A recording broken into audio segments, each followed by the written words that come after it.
నమస్తే. ఇన్నాళ్ళు నన్ను సపోర్ట్ చేస్తూ, ఎంకరేజ్ చేస్తూ మీ ప్రేమని నాకు అందిస్తున్న ప్రతి ఒక్కరికి కృతజ్ఞతలు. అలాగే ఈ వీడియో కూడా ఖచ్చితంగా మీకు ఉపయోగపడుతుంది. లైక్, షేర్ అండ్ సబ్స్క్రైబ్ చేసి మీ సపోర్ట్‌ని నాకు అందించండి. అలాగే ఈ వీడియో పట్ల మీకున్న అభిప్రాయాన్ని కామెంట్ సెక్షన్‌లో కామెంట్ చేసి తెలియజేయండి. ఇప్పుడు వీడియోని చూద్దాం. నమస్తే. Welcome to our channel. నేను పద్మిని. ప్రస్తుతంతో పాటు ప్రముఖ ఆధ్యాత్మికవేత్త, ప్రముఖ న్యూమరాలజిస్ట్ లక్ష్మీ నరసింహస్వామి ఉపాసకురాలు శ్రీమతి స్రవంతి గారు ఉన్నారు. మాట్లాడదాం. నమస్తే అక్క. నమస్తే Padmini. How are you? Fine. అక్క, కొన్ని సిచ్యువేషన్స్ ని ఫేస్ చేయడం చాలా భయానకంగా అనిపిస్తుంది. అంటే ఏం చేయాలో తెలియట్లేదు, మా పరిస్థితి అగమ్య గోచరంగా ఉంది అని అనుకున్నప్పుడు ఎట్లా అక్క, ఎలా స్వామిని వేడుకోవాలి, ఎట్లా ఆ పరిస్థితి నుంచి బయటపడాలి? చాలా అంటే ఒక్కొక్కసారి మనకి పాల్పోదన్నమాట. ఆ పరిస్థితుల్లోంచి ఎలా బయటపడాలి అనేది అర్థం కాదు. ఎవరినైనా అడిగితే ఆ సలహా అనేది మనకి మనసుకి నచ్చదు. అంటే మనకు అనిపిస్తుంది ఈ సలహా పాటిస్తే ఇంకా బ్యాడ్ అయిపోతామేమో, పరిస్థితి ఇంకా బ్యాడ్ అయిపోతుందేమో అని భయం వేస్తుంది. ఆ భగవంతుడి నుంచే మనకి ఒక డివైన్ హెల్ప్, ఆయనే సహాయం చెయ్యాలి అని గనక మనం కోరుకుంటే గనక ఆంజనేయ స్వామిది జయమంత్రం అని ఉంటుంది. అది చదువుకుంటే అద్భుతం. అది చదువుకుంటే చాలా మంచిదన్నమాట. స్వామి కూడా మొత్తం అంతా వెతుకుతారు. వెతికి ఎక్కడ దొరకడం లేదు, నాకు ఇంకా అమ్మవారు దొరకట్లేదని ఆత్మహత్య చేసుకోవాలనుకుంటారు స్వామి. అప్పుడు అలా కాదు, నేను వెతుకుతాను అని చెప్పి మళ్ళీ శ్రీరామచంద్రమూర్తిని ఒక్కసారి తలుచుకుని ఆయన పనిచేస్తారు అన్నమాట. అప్పుడు చూడు, అసలు ఎలాంటి రాక్షసులైనా కానీ ఇతన్ని మనం ఏమీ చెయ్యలేము ఇంకా అనేది నిస్సహాయంగా చూస్తూ ఉండిపోతారనమాట. అంటే మనకి ఎంత శక్తి అయినా ఉండని భగవంతుడి సహాయం మనకి కావాలి. ఆంజనేయ స్వామి భగవత్ స్వరూపమే అయినా కూడా భగవంతుడి సహాయం అందుకోవాల్సి వచ్చింది ఆయన.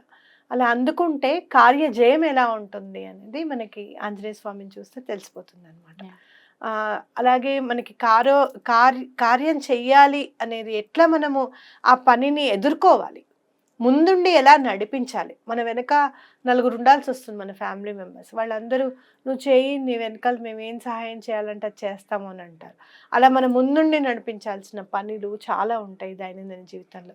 అలాంటివన్నీ కూడా కార్యం జయం చేకూరాలి అంటే కనుక మనం ఇక్కడ ఈ జయమంత్రం చదువుకుంటే మనకి బాగుంటుంది. నేర్పిస్తారా మరి? తప్పకుండా చదువుతాను. తప్పకుండా. ఇది చదివితేనే మనకి అనిపిస్తుంది ఇంత చిన్నదా, ఇంత పని అవుతుందా మనకి అని అనిపిస్తుంది. చాలా చిన్నగా ఉంటుంది. ఆ విఘ్నేశ్వరుని పాదపద్మములకి నమస్కరిస్తూ మనం జయమంత్రం చదువుకుందాం. ఇది సుందరకాండ సర్గలో ఉంటుంది. 47వ సర్గ, శ్లోకం 33 అనమాట. దీన్నే మనం జయమంత్రంగా పిలుస్తాం. జయత్యతి బలో రామో లక్ష్మణశ్చ మహాబలః రాజా జయతి సుగ్రీవో రాఘవేణాభిపాలితః దాసోహం కోసలేంద్రస్య రామస్లాక్లిష్టకర్మణః హనుమాన్ శత్రు సైన్యానాం నిహంతా మారుతాత్మజః న రావణ సహస్రం మే యుద్ధే ప్రతిబలం భవేత్ శిలాభిస్తు ప్రహరతః పాదపైశ్చ సహస్రశః అర్ధయిత్వా పురీం లంకామిమవాధ్య చ మైథిలీం సముద్రార్ధో గమిష్యామి మిషతాం సర్వరక్షసాం. అద్భుతం.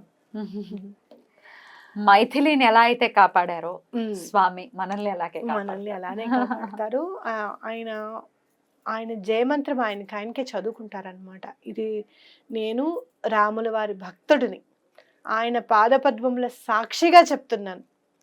ఎటువంటి పరిస్థితుల్లోనూ సీతమ్మ వారి జాడు తెలుసుకుంటాను, సీతమ్మ వారికి లంక దహనం చేస్తాను, లంక నాశనం చేస్తా అంటారు. దహనం అని కూడా గుర్తు ఆయనకి ఇంకా తెలియదు. అది లంకని మొత్తం నాశనం చేస్తాను, రాక్షసులందరూ కూడా నన్ను జయించలేక అలా నుంచుండిపోతారు. ఓకే, వెళ్ళేటప్పుడు సీతమ్మ వారికి మళ్ళీ దండం పెట్టి వెళ్తాను అని చెప్తారు. ఇది కదా మేనిఫెస్టేషన్ అంటే. Definitely manifestation. అంటే పని అయిపోతుంది అని అనుకోవడం ఎలా, అలాగే భగవంతుడి సహకారం అందుకోవడం ఎలా అనేది చాలా ఇంపార్టెంట్ అనమాట. కాబట్టి నేను గట్టిగా నమ్మేది కూడా మేనిఫెస్టేషన్స్ ఇవన్నీ కూడా మన నుంచే వచ్చాయి, మన సనాతన సాంప్రదాయం నుంచే వచ్చాయి అనేది గట్టి నమ్మకం. అందుకే ప్రతి ఒక్కటి కూడా మేనిఫెస్టేషన్ తో అనుసంధానం చేసుకుంటూ Hmm. మనం ముందుకెళ్తూ ఉంటాం అనమాట. అది అద్భుతం. ఇది ఎట్లా అక్క, ఎట్లా చదువుకోమంటారు, ఎప్పుడు మొదలు పెట్టమంటారు, ఎట్లా చదువుకోమంటారు? మంగళవారం నాడు కానివ్వు, శనివారం నాడు కానివ్వు, ఈ 2 వారాల్లో చేసుకుంటే చాలా మంచిది. అలాగే ఎలాంటి పనైనా కూడా మీకు జయం కలగాలి. మీరు చక్కగా ఏ పనిలో కూడా అపజయం అనేది ఉండకూడదు. మీకు అక్కడ అగమ్య గోచరంగా ఉంది దారి, ఎటు వెళ్ళాలో తెలియట్లేదు అనుకున్నప్పుడు తప్పకుండా ఇది చదవండి. భగవంతుడు అనేవాడు మన స్ఫురణకి కలగజేసి ఈ దారిలో వెళ్తే ఈ పని అవుతుందనడము, లేకపోతే అట్లా హెల్ప్ చేసేవాళ్ళు దొరకడము అనేది ఖచ్చితంగా మీరు చూస్తారు. తప్పకుండా మీరు అది తప్పకుండా కమెంట్స్ రూపంలో కూడా మీరు చెప్తారు, మేము ఇది చదివాక మాకు ఈ పని అయింది అండి అని చెప్పి. సో అలాంటి పనులు ఏవైనా ఉంటే చదువుకోవచ్చు. మంగళవారం, శనివారం 2 రోజులే చదువుకోవాలా? రోజు రోజు చదువుకోవచ్చు. ఎన్ని రోజులు 43 రోజులు. అంటే ఆ 43 రోజులు నిష్టగా లేవడం, చదువుకోవడం, అలాగే శ్రీరాముల వారి నామజపం చేయడం కూడా చాలా ఇంపార్టెంట్ ఇక్కడ. లేదంటే అపదాపహం మర్తాహరం ఉంది కదా, లోకాభిరామం, అది చదువుకున్నా కూడా చాలా మంచిది. మీరు రామనామం రామకోటి రాసినా కూడా చాలా మంచిది. ప్రత్యేకించి జయమంత్రం ఎన్నిసార్లు చదువుకోవాలి పర్ డే?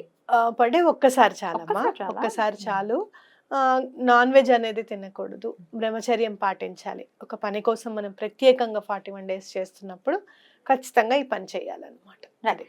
ఇది ఎట్లాంటి కోరికనైనా ఖచ్చితంగా తీరుస్తుంది, లేకపోతే ఎట్లాంటి ఆటంకాన్నైనా అధిగమిస్తుంది అని చెప్పుకున్నాం కాబట్టి, ఇప్పుడు పెళ్ళి అవ్వకపోవడం ఆటంకమే కాబట్టి పిల్లల కోసం తల్లిదండ్రులు చదవచ్చా? తప్పకుండా చదవచ్చు.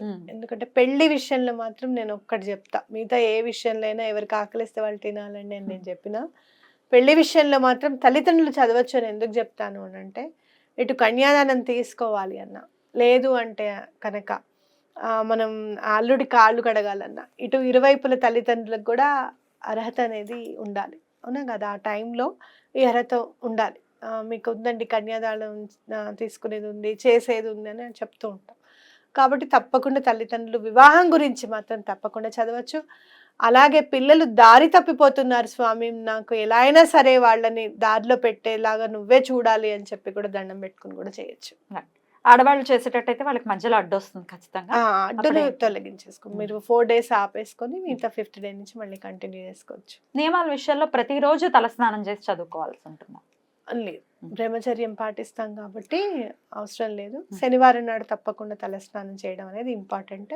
జనరల్గా మనం మంగళవారం నాడు చేయం కాబట్టి, మొదలు పెట్టే రోజు మంగళవారం అయితే తప్పించి మిగతా రోజు శనివారం తలస్నానం చేస్తే సరిపోతుంది. మధ్యలో ఎప్పుడన్నా మీకు గుడికి వెళ్ళాలనిపించింది అంటే మొదలు పెట్టే రోజు గుడికి వెళ్ళండి. అలాగే కంప్లీట్ అయిన రోజు కూడా స్వామికి ఏమైనా అప్పాలు కానీ గారెలు కానివ్వు ఇవి వేస్తే బాగుంటుంది అనమాట. మన పరమాచార్య గారిది కూడా చదివాను.